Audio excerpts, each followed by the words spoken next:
FIFO method. ಇವತ್ತಿನ ಒಂದು ವಿಡಿಯೋದಲ್ಲಿ ಫಿಫೋ ಮೆಥಡ್ ಅಂದರೆ ಒಂದು ಬೇಸಿಕ್ ಕಾನ್ಸೆಪ್ಟ್ ಬಗ್ಗೆ ತಿಳ್ಕೊಳ್ಳೋಣ. ಹಾಗೆ ಒಂದು ಪ್ರಾಬ್ಲಮ್ನ ತಗೊಂಡು ಯಾವ ರೀತಿ ನಾವು ಸ್ಟೋರ್ ಲೆಡ್ಜರ್ ಅಕೌಂಟ್ನ ಪ್ರಿಪೇರ್ ಮಾಡ್ತೀನಿ ಅಂತ ಇವತ್ತು ನಾನು ನಿಮಗೆ ಎಕ್ಸ್ಪ್ಲೈನ್ ಮಾಡ್ತಾ ಇದ್ದೀನಿ. So FIFO, first in first out, ಈ ಒಂದು ಸೆಂಟೆನ್ಸ್ ನಿಮ್ಗೆ ಹೇಳ್ತಾ ಇದೆ, ಯಾವ ಒಂದು ಗೂಡ್ಸ್ ಸ್ಟೋರ್ಗೆ ಫಸ್ಟ್ ಇನ್ ಅಂದರೆ ಯಾವುದು ಫಸ್ಟ್ ಮೊದಲು ಬರುತ್ತೋ ಆ ಒಂದು ಗೂಡ್ಸ್ ಏನಾಗಿದೆ ಫಸ್ಟ್ ಆಚೆ ಹೋಗ್ತಾ ಇದೆ. ಸೊ ನಾವು ಅದನ್ನು ಸ್ಟೋರ್ ಲೆಡ್ಜರ್ ಅಕೌಂಟಲ್ಲಿ ತೋರಿಸ್ಬೇಕಾಗತ್ತೆ. Under this method the material or goods first received or the first to be issued or sold. ಯಾವುದೇ ಒಂದು ಮೆಟೀರಿಯಲ್ ಆಗಿರ್ಬೋದು ಇಲ್ಲ ಯಾವುದೇ ಒಂದು ಗೂಡ್ಸ್ ಆಗಿರ್ಬೋದು, ನಾವು ಅದನ್ನು ಫಸ್ಟ್ ರಿಸೀವ್ ಮಾಡ್ಕೊಳ್ತಾ ಇದ್ದೀವಿ ನಮ್ಮ ಸ್ಟೋರ್ ಒಂದು ಬಿಸ್ನೆಸ್ ಒಳಗಡೆ ಅಂತ ಹೇಳಿದಾಗ, ಈಗ ಯಾವುದೇ ಒಂದು ಬಿಸ್ನೆಸ್ ಅಂದರೆ ಏನಿರುತ್ತೆ, ನಾವು ಅದನ್ನು ಸೇಲ್ ಮಾಡ್ಬೋದು, ಇಲ್ಲ ಅಂದರೆ ಪ್ರೊಡಕ್ಷನಿಗೆ ಯೂಸ್ ಮಾಡ್ಬೋದು. ಒಂದು ಮೆಟೀರಿಯಲ್ ಅಥವಾ ಒಂದು ಗೂಡ್ಸನ್ನು ಬಂದಿರೋದನ್ನ ಡೈರೆಕ್ಟಾಗಿ ನಾವು ಸೇಲ್ ಮಾಡ್ತೀವಿ, ಇಲ್ಲ ಅಂದರೆ ಪ್ರೊಡಕ್ಷನಲ್ಲಿ ಯೂಸ್ ಮಾಡಿಬಿಟ್ಟು ನಾವು ಟೋಟಲ್ ಒಂದು ಪ್ರಾಡಕ್ಟನ್ನು ಸೇಲ್ ಮಾಡ್ತೀವಿ. ಆಗಿದ್ದಾಗ ಫಸ್ಟ್ ಇನ್ ಫಸ್ಟ್ ಔಟ್ ಅಂದರೆ ಯಾವುದು ಮೊದಲು ಬರುತ್ತೋ ಅದನ್ನು ನಾವು ಫಸ್ಟು ಆಚೆ ಹಾಕ್ತಾ ಇದ್ದೀವಿ. ಎಕ್ಸಾಂಪಲ್, ಒಂದು ಎಕ್ಸಾಂಪಲ್ನ ತಗೊಂಡು ನಿಮಗೆ ಎಕ್ಸ್ಪ್ಲೈನ್ ಮಾಡಿದ್ದೀನಿ. ಚಿಕ್ಕ ಒಂದು ಎಕ್ಸಾಂಪಲ್ನ ಫಸ್ಟ್ ನೋಡೋಣ. ಜಾನ್ವರಿ ಫಸ್ಟು 100 ಯೂನಿಟ್ಸ್ ಏನಾಗಿದೆ ನಮ್ಮ ಒಂದು ಸ್ಟೋರ್ ಒಳಗಡೆ ಬಂದಿದೆ. ಓಕೆ, ನಾವಿಲ್ಲಿ ಗೂಡ್ಸನ್ನೆಲ್ಲ ಏನು ಮಾಡಿದ್ದೀವಿ, ಸ್ಟೋರ್ ಮಾಡಿದ್ವಿ, ಒಂದು ವೇರ್ ಹೌಸ್ ಅಂತ ತಿಳ್ಕೊಳ್ಳಿ. ಜಾನ್ ಸೆಕೆಂಡ್ 120 ಯೂನಿಟ್ಸ್ ಬಂದಿದೆ, ಸೊ ಅದನ್ನು ಕೂಡ ಸ್ಟೋರ್ ಮಾಡಿದ್ವಿ. ಜಾನ್ 5 50 ಯೂನಿಟ್ಸ್ ಬಂದಿದೆ, ಅದನ್ನು ಕೂಡ ನಾವಿಲ್ಲಿ ಸ್ಟೋರ್ ಮಾಡಿದ್ವಿ. ಈ ಒಂದು ಸ್ಟೋರೇಜ್ ನಾವೇನು ಮಾಡಿದ್ದೀವಿ ವೇರ್ ಹೌಸಲ್ಲಿ, ಇದನ್ನು ನಾವು ಪ್ರೊಡಕ್ಷನ್ನಿಗೆ ಯೂಸ್ ಮಾಡ್ಬೋದು, ಇಲ್ಲ ಸೇಲ್ ಮಾಡೋದಕ್ಕೆ ನಾವು ಆಚೆ ಕಳಿಸ್ಬೋದು. ಫಾರ್ ಎಕ್ಸಾಂಪಲ್, ನಾವೀಗ ಇಶ್ಯೂ ಮಾಡ್ತಾ ಇದ್ದೀವಿ. ಎಷ್ಟು? ಜಾನ್ 5 120 ಯೂನಿಟ್ಸನ್ನು ನಾವೀಗ ಇಶ್ಯೂಡ್ ಮಾಡ್ತಾ ಇದ್ದೀವಿ. ನಮ್ಮ ಸ್ಟೋರಿಂದ ಆಚೆ ಹೋಗ್ತಾ ಇದೆ ಅಂದರೆ ಯಾವುದು ಫಸ್ಟ್ ಹೋಗಬೇಕು? 100 ಯೂನಿಟ್ಸ್ ಜಾನ್ ಫಸ್ಟ್ ಬಂದಿದೆ, ಜಾನ್ ಸೆಕೆಂಡ್ 120 ಯೂನಿಟ್ಸ್ ಬಂದಿದೆ, ಜಾನ್ 5 50 ಯೂನಿಟ್ಸ್ ಬಂದಿದೆ. ನಾವು ಡೈರೆಕ್ಟ್ ಇಲ್ಲಿ 120 ಯೂನಿಟ್ಸ್ ಇದೆ ಇದನ್ನ ಕಳಿಸ್ಬಿಡೋಣ ಅಂತ ಆಚೆ ಕಳಿಸೋದಿಲ್ಲ.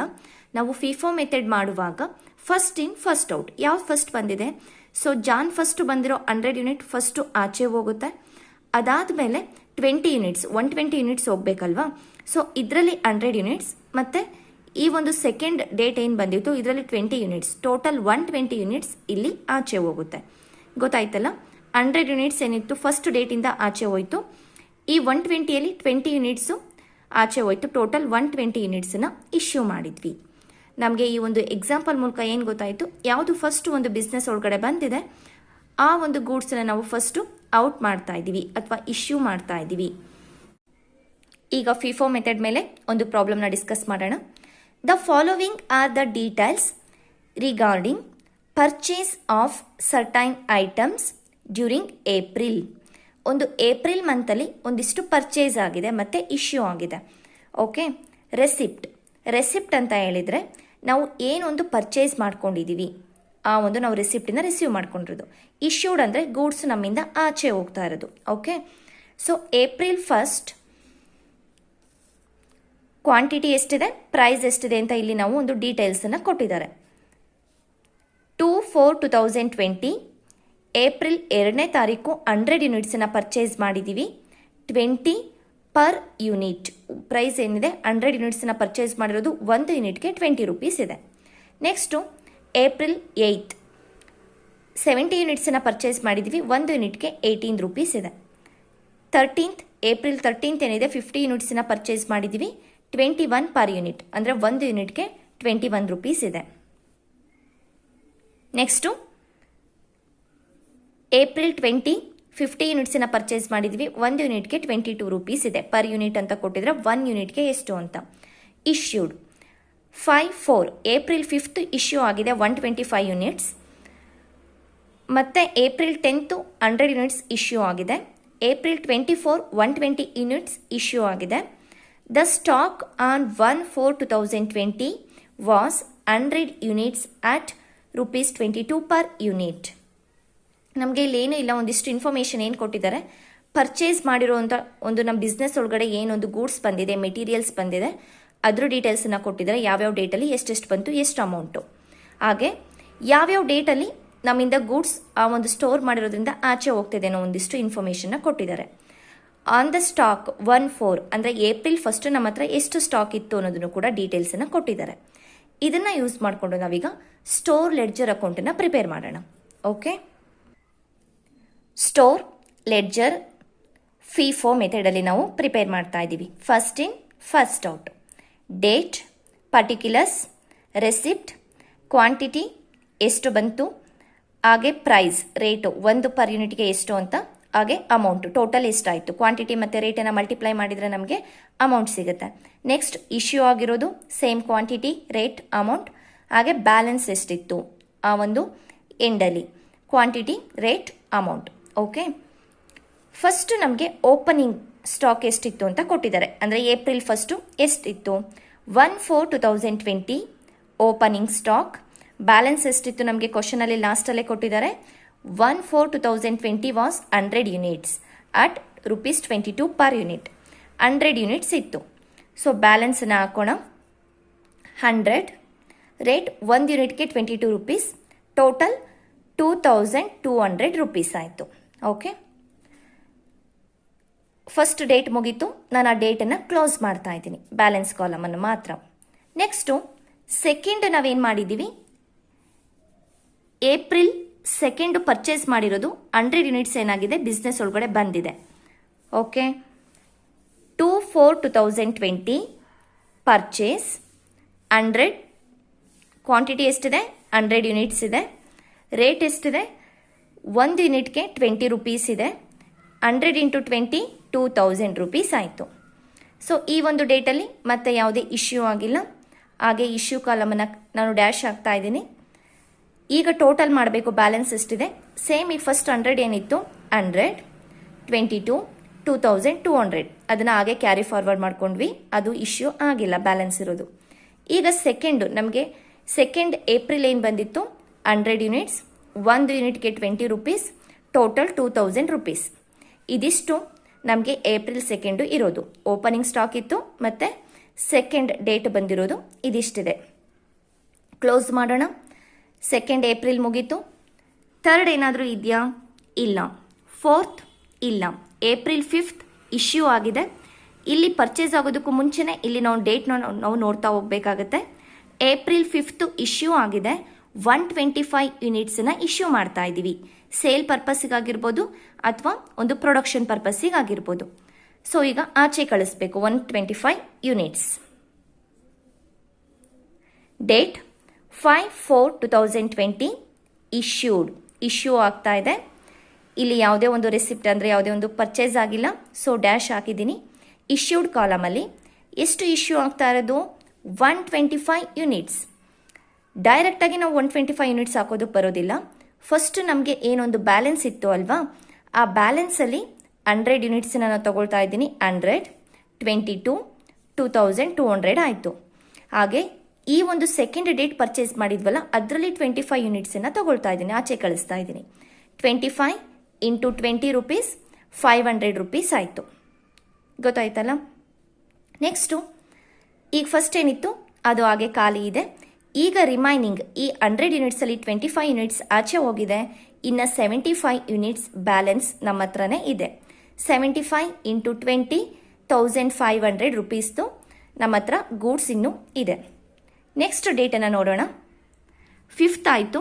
ನೆಕ್ಸ್ಟು 5th ಆದಮೇಲೆ ಯಾವ ಡೇಟ್ ಇದೆ, 8 ಇದೆ. 6 ಇಲ್ಲ, 7 ಇಲ್ಲ, 8 ಕೊಟ್ಟಿದ್ದಾರೆ. ಮತ್ತೆ 70 ಯೂನಿಟ್ಸ್ ಏನಾಗಿದೆ, ಪರ್ಚೇಸ್ ಆಗಿದೆ. ಓಕೆ, 8/4/2020 ಪರ್ಚೇಸ್ 70 ಯೂನಿಟ್ ಪರ್ಚೇಸ್ ಆಗಿದೆ. 70, 1 ಯೂನಿಟಿಗೆ ₹18 ಇದೆ. 70 × 18 ₹1260 ಆಯಿತು. ಆ ಒಂದು ಡೇಟಲ್ಲಿ ಯಾವುದು ಇಶ್ಯೂ ಆಗಿಲ್ಲ. ಸೊ ಹಾಗೆ ಡ್ಯಾಶ್ ಹಾಕಿದ್ದೀನಿ. ಸೊ ಬ್ಯಾಲೆನ್ಸ್ ಎಷ್ಟಿತ್ತು, 75, 20, 1500 ಇಷ್ಟು ನಮ್ಮ ಹತ್ರ ರಿಮೈನಿಂಗ್ ಬ್ಯಾಲೆನ್ಸ್ ಇದೆ. ಈ ಬಾರಿ ಪರ್ಚೇಸ್ ಮಾಡಿರೋದು 70 ಯೂನಿಟ್ಸ್, ₹18 ಪರ್ ಯೂನಿಟ್, ₹1260 ಟೋಟಲ್ ಈ ಒಂದು ಡೇಟಲ್ಲಿ ಪರ್ಚೇಸ್ ಆಗಿರೋದು. ನಮ್ಮ ಹತ್ರ ಇಷ್ಟು ಬ್ಯಾಲೆನ್ಸಿಂಗ್ ಪ್ರಾಡಕ್ಟ್ಸ್ ಇದೆ. ನೆಕ್ಸ್ಟು 8 ಆಯಿತು. ಮತ್ತೆ 10th ಇಶ್ಯೂ ಆಗಿದೆ. 100 ಯೂನಿಟ್ಸ್ನ ಇಶ್ಯೂ ಮಾಡಿದ್ದೀವಿ. 10/4/2020 ಇಶ್ಯೂಡ್. ಸೊ ರೆಸಿಪ್ಟಲ್ಲಿ ಹಾಗೆ ಡ್ಯಾಶ್ ಆಗ್ತಾ ಇದೆ. 100 ಯೂನಿಟ್ಸನ್ನು ನಾವು ಇಶ್ಯೂ ಮಾಡ್ತಾ ಇದ್ದೀವಿ. ಸೊ ನಮಗೆ 100 ಡೈರೆಕ್ಟಾಗಿ ಇಲ್ಲ, ಯಾಕೆಂದರೆ 75 ಮತ್ತು 70 ಸಪ್ರೇಟ್ ಆಗಿದೆ. First in first out. ಯಾವುದು ಫಸ್ಟ್ ಬಂದಿತ್ತು? ಈ 75 ಇತ್ತಲ್ಲ, ಇದನ್ನು ಫಸ್ಟು ನಾವೀಗ ಆಚೆ ಕಳಿಸ್ಬೇಕು. 75 20 1 ಯೂನಿಟ್ಗೆ 1500 ಆಯಿತು. ಈ 70ಯಲ್ಲಿ ಇನ್ 25 ತಗೊಳ್ತಾ ಇದ್ದೀವಿ, ಆಚೆ ಕಳಿಸ್ತಾ ಇದ್ದೀವಿ, ಯಾಕೆಂದರೆ 100 ಯೂನಿಟ್ಸ್ ಆಚೆ ಹೋಗ್ತಾ ಇದೆ. 25 ಇಂಟು 18 450 ರುಪೀಸ್ ಆಗುತ್ತೆ ಮಲ್ಟಿಪ್ಲೈ ಮಾಡಿದಾಗ. ಟೋಟಲ್ ಇಷ್ಟು ಗೂಡ್ಸು ಆಚೆ ಹೋಗ್ತಾ ಇದೆ. ಬ್ಯಾಲೆನ್ಸ್ ಎಷ್ಟಿದೆ? ಇದೇನೂ ಇಲ್ಲ, ಹಾಗೆ ಖಾಲಿ ಇದೆ ಎಲ್ಲ, ಯಾಕೆಂದರೆ ಆಚೆ ಹೋಯಿತು. 75 ಯೂನಿಟ್ಸು ಕೂಡ ಆಚೆ ಹೋಗಿದೆ. ಈ 70ಯಲ್ಲಿ ನಾವು 25ನ ಯೂಸ್ ಮಾಡ್ಕೊಂಡಿದ್ದೀವಿ. ರಿಮೈನಿಂಗ್ 45 ಯೂನಿಟ್ಸ್ 18 ಮಾಡಿದಾಗ ನಮಗೆ 810 ರುಪೀಸ್ ಬರುತ್ತೆ. ಸೊ ಇದಿಷ್ಟು ನಮ್ಮ ಹತ್ರ ಬ್ಯಾಲೆನ್ಸ್ ಉಳಿದಿದೆ. ನೆಕ್ಸ್ಟ್ 13 ಮತ್ತೆ ರೆಸಿಪ್ಟ್ ಅಂದರೆ ಬಿಸ್ನೆಸ್ ಒಳಗಡೆ 50 ಯೂನಿಟ್ಸ್ ಬರ್ತಾ ಇದೆ. ಒಂದು ಯೂನಿಟ್ಸಿಗೆ 21 ರುಪೀಸ್ ಇದೆ. 13/4/2020 ಪರ್ಚೇಸ್ಡ್ 50 ಯೂನಿಟ್ಸ್ ಬರ್ತಾ ಇದೆ. ಒಂದು ಯೂನಿಟ್ಗೆ 21 ರುಪೀಸ್, ಹಾಗಾಗಿ 1050 ರುಪೀಸ್ ಆಯಿತು. ಅವತ್ತು ಯಾವುದೇ ಒಂದು ಇಶ್ಯೂ ಆಗ್ತಾ ಇಲ್ಲ. ರಿಮೈನಿಂಗ್ ಬ್ಯಾಲೆನ್ಸ್ ಏನಿತ್ತು ಅದನ್ನು ನಾವು ಕೆಳಗಡೆ ತಗೊಳ್ತಾ ಇದ್ದೀವಿ. ಈ ಒಂದು 50 21 1050 ರುಪೀಸ್ ಬ್ಯಾಲೆನ್ಸ್ ಉಳಿದಿದೆ. ಟೋಟಲ್ ನಮ್ಮ ಹತ್ರ ಇನ್ನೂ 2 ಪ್ರಾಡಕ್ಟ್ಸ್ ಇದೆ. ನೆಕ್ಸ್ಟು ಮತ್ತೆ ಏಪ್ರಿಲ್ 20th 50 ಯೂನಿಟ್ಸ್ ಬಿಸ್ನೆಸ್ ಒಳಗಡೆ ಬರ್ತಾ ಇದೆ. 22 ರುಪೀಸ್ ಪರ್ ಯೂನಿಟ್ ಇದೆ. 20th April 2020 ಪರ್ಚೇಸ್ಡ್ 50 22 ರುಪೀಸ್ ಒಂದು ಯೂನಿಟ್ಗೆ 1100 ರುಪೀಸ್ ಆಗುತ್ತೆ. ಅವತ್ತು ಯಾವುದೇ ಒಂದು ಗೂಡ್ಸನ್ನ ಇಶ್ಯೂ ಮಾಡ್ತಾ ಇಲ್ಲ. ಸೊ 45 ಏನು ಒಂದು ಗೂಡ್ಸ್ ಇತ್ತು ಯೂನಿಟ್ಸ್ 45 ಒಂದು ಯೂನಿಟ್ಸ್ಗೆ 18 810 ಇದಿನ್ನೂ ಔಟ್ ಆಗಿಲ್ಲ. ಸೊ ಇವೆರಡನ್ನೂ ಕೂಡ ನಾನು ಹಾಗೆ ಬರ್ಕೊಳ್ತಾ ಇದ್ದೀನಿ ಸೇಮ್. ನೆಕ್ಸ್ಟ್ ಇವತ್ತೇನು ಬಂತು ಆ ಒಂದು ಗೂಡ್ಸನ್ನು ಕೂಡ ನಾನು ಬ್ಯಾಲೆನ್ಸಲ್ಲಿ ತೋರಿಸ್ತಾ ಇದ್ದೀನಿ. 50 ಯೂನಿಟ್ಸ್ 22 ಮತ್ತು 1100 ಆಗುತ್ತೆ. ಆ ಒಂದು ಡೇಟ್ ಮುಗಿದ ತಕ್ಷಣ ಬ್ಯಾಲೆನ್ಸ್ ಕಾಲಮ್ನ ಕ್ಲೋಸ್ ಮಾಡ್ತಾ ಇದ್ದೀವಿ. ನೆಕ್ಸ್ಟು 24 ಏಪ್ರಿಲ್ 24 ಏನಾಗಿದೆ 120 ಯೂನಿಟ್ಸ್ನ ಸೇಲ್ ಮಾಡ್ತಾ ಇದ್ದೀವಿ. ಇದು ಫೈನಲ್, ಇಷ್ಟೇ ಪ್ರಾಬ್ಲಮ್ ಕಂಪ್ಲೀಟ್ ಆಗುತ್ತೆ. April 24 2020 sale are issued. ಒಂದು ರೆಸಿಪ್ಟ್ ಕಾಲಮಲ್ಲಿ ಏನೂ ಇಲ್ಲ, ಡ್ಯಾಶ್ ಆಗ್ತಾ ಇದ್ದೀನಿ. ಎಷ್ಟು ನಾವು ಸೇಲ್ ಮಾಡ್ತಾ ಇರೋದು 120 ಯೂನಿಟ್ಸ್ನ ಸೇಲ್ ಮಾಡ್ತಾ ಇದ್ದೀವಿ. ಓಕೆ, ಫಸ್ಟ್ ಏನಿತ್ತು ಈ 45 ಯೂನಿಟ್ಸ್ ಏನಿತ್ತು ಇದನ್ನು ಆಚೆ ಕಳಿಸ್ತಾ ಇದ್ದೀವಿ. First in first out 45 into 18 810 rupees ಆಯಿತು. ನೆಕ್ಸ್ಟು 50 ಯೂನಿಟ್ಸ್ನ ಆಚೆ ಕಳಿಸ್ತಾ ಇದ್ದೀವಿ. ಇನ್ನು 125 ಕಂಪ್ಲೀಟ್ ಆಗಿಲ್ಲ, ಹಾಗಾಗಿ 50 ಇಂಟು 21 1050 ರುಪೀಸ್ ಈ ಗೂಡ್ಸ್ ಕೂಡ ಆಚೆ ಹೋಗ್ತಾ ಇದೆ. ನೆಕ್ಸ್ಟು ಈ 50 ಯೂನಿಟ್ಸಲ್ಲಿ 25ನ ಆಚೆ ಕಳಿಸಿದ್ರೆ ನಮಗೆ ಟೋಟಲ್ 120 ಆಗುತ್ತೆ. ಓಕೆ, ಹಾಗಾಗಿ 25 ಯೂನಿಟ್ಸ್ ಆಚೆ ಹೋಗ್ತಾ ಇದೆ. ಒಂದು ಯೂನಿಟ್ಸ್ಗೆ 22 ರುಪೀಸ್, ಟೋಟಲ್ 550 ರುಪೀಸ್ ಆಚೆ ಹೋಗ್ತಾ ಇದೆ. ಅಷ್ಟು ಗೂಡ್ಸ್ ವ್ಯಾಲ್ಯೂ ನಾವು ಒಂದು ಪ್ರೊಡಕ್ಷನ್ ಅಥವಾ ಇಶ್ಯೂ ಮಾಡ್ತಾ ಇದ್ದೀವಿ. ಸೊ ಏನು ಒಂದು ಇದು 45 ಯೂನಿಟ್ಸ್ ಕೂಡ ಖಾಲಿಯಾಗಿದೆ, 50 ಯೂನಿಟ್ಸ್ ಕೂಡ ಆಚೆ ಹೋಗಾಯಿತು. ಇನ್ನು ಈ 50 ಯೂನಿಟ್ಸಲ್ಲಿ 25 ಆಚೆ ಹೋಗಿದೆ, ಇನ್ನು 25 ನಮ್ಮ ಹತ್ರನೇ ಇದೆ, ಸ್ಟೋರಲ್ಲಿ ಇದೆ. ಸೊ ಅದನ್ನು ಹಾಗೆ ತೋರಿಸ್ಬೇಕು. 25 1 ಯೂನಿಟ್ಗೆ 22 ರುಪೀಸ್, ಟೋಟಲ್ 550 ರುಪೀಸ್ ಒಂದು ವರ್ತ್ ಗೂಡ್ಸು ನಮ್ಮ ಸ್ಟೋರಲ್ಲಿ ಇದೆ. ಫಿಫೋ ಮೆಥಡಲ್ಲಿ ಸ್ಟೋರ್ ಲೆಡ್ಜರ್ ಅಕೌಂಟ್ನ ನಾವು ಈ ರೀತಿ ಪ್ರಿಪೇರ್ ಮಾಡ್ತೀವಿ. ಯಾವುದು ಫಸ್ಟ್ ಬರುತ್ತೆ ಆ ಒಂದು ಗೂಡ್ಸನ್ನ ಫಸ್ಟು ಆಚೆ ಕಳಿಸ್ತೀವಿ.